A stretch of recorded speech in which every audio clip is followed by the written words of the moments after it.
सेवन मुनिया पैठणी कशी वाटते?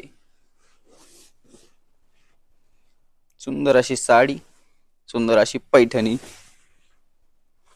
Soft silk, एकदम लाइट वेट सेवन मुनिया पैठणी. ब्लाउज पीस साधा सिंपल आहे, साडी एकदम साधी सिंपल आहे. या साडीची प्राइस सांगतो त्याआधी तुम्ही स्क्रीनशॉट काढा. कुठे गेला टॅग?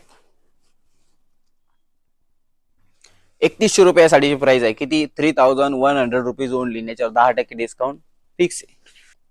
सगळ्यात मेन वसईकरांनो म्हणजे मुंबईकरांनो, आपला एक्झिबिशन आहे 4 ऑक्टोबर आणि 5 ऑक्टोबरला वसईला. तर सर्वांनी तिथे व्हिजिट करायचं आहे. एक ब्रँड हा तुमच्या तिथे शहरात येत आहे. खरेदीचा चान्स हा सोडू नका. दिवाळीची खरेदीसाठी आपण एक्झिबिशन लावत आहोत. खूप मोठं ग्रँड एक्झिबिशन आहे आपले. तर नक्की सर्वांनी व्हिजिट करायचं आहे तिथे.